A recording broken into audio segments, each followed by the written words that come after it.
ay ci jërë ngeen jëf mbokk yi ni ma ko waxee léegi rek ci plateau bi nag maa ngi taxaw nag ak sama ñaari rakk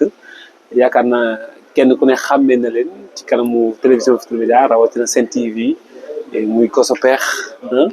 nekk Sen TV Baye Cheikh moom tamit ñu nekkandoo télévision Futurs Médias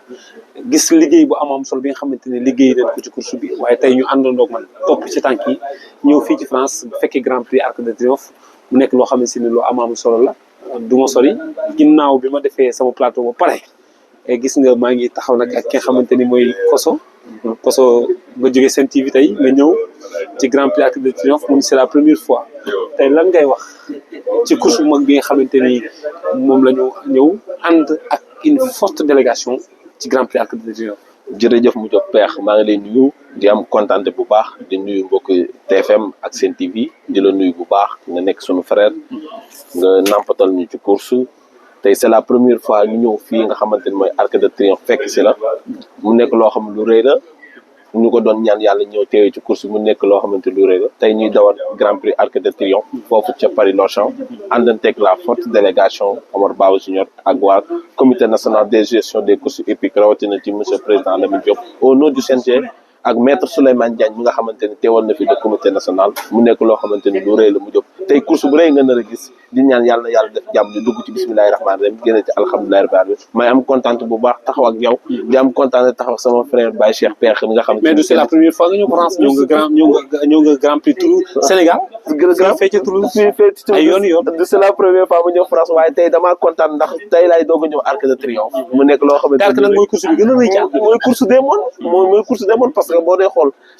cinq continents yëpp da nga leen fi gis Asie Europe Océanie yëpp da nga leen fi gis parce que Amérique France Angleterre Irlande yi Dubaï Japon képp kuy ethnie française européenne da nga leen gis loolu nag nekk na loo xam du caaxaan tey hôtel yëpp fees na waaye tey fi ñu Omar Bawa daal muy war week daal naa toog di gis war week waaye tey maa ngi war week ak yow première classe macha allah jël ko ñëw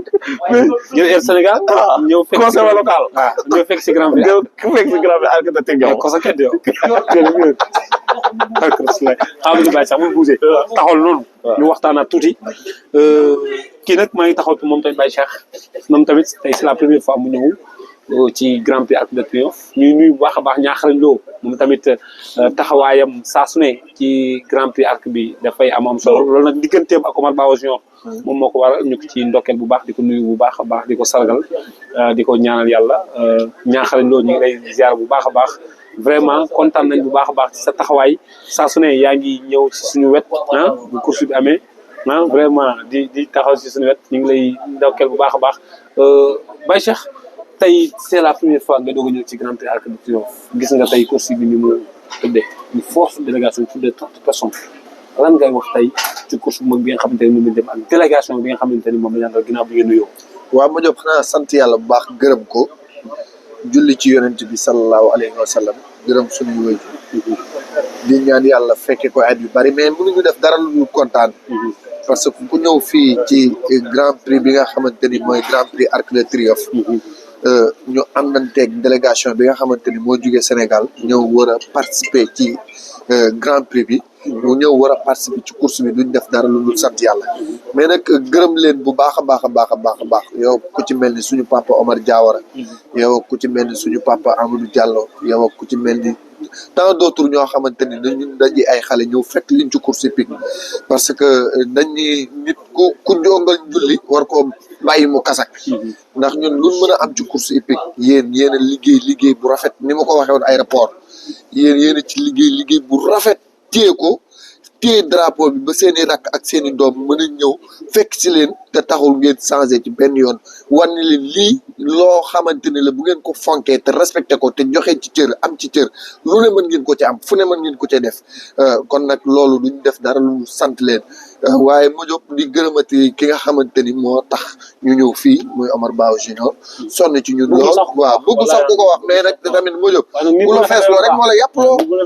ndax mënoo wax délégation bu jugee Sénégal te tuddoo ko ndax li muy def moom yàlla rek a tax mu koy def ak course hippique bëgg ñi nga xamante ni ñi nga xam ne ñoo nekk ci course Sénégal ñëw fii xool li tubaab yi di doxal ak li ñuy def ñu mën koo jël yóbbu ko Sénégal liggéeyee ko ci course hippique loolu rek la ci jublu ak def lu baax te yàlla tax mais soxlawul sax ku ko wax waaye nag ñun dañ ji ay nit ñoo xamante ni ku ñu defal lu baax dinañ ko wax waaye tey grand prix bi nga xamante ni moom lañ jëm demaguñ ci stade ba de waaye ma jëm lii xeeñ neex na de ndax tubaab yaa ngi romb rek te ñu ngi te pare mi ngi taw instant bi nii xam naa nag loolu moo xaw a am ñooñu tuuti rek ñu mu blessé ci ñu ñëwul waaye nag fi mu toll nii moom ñu ngi activité waaw ñu ngi nii war di ko xool moom ñàkk de ay dégg nga kàddu yu rafet yooyu nga xamante ni moom la Baye Cheikh wax kon nag mbokk yi nga koso dégg nga li nga xamante ni moom la Baye Cheikh wax yow it lan nga ci yokkaat ci sa diggante ak ki nga xamante ni mooy Omar Ba Junior ci teraanga ju rafet yi nga xamante ni def na ko ànd ak ñun ñëpp wax dëgg yàlla ñu ñëw fii ci Arc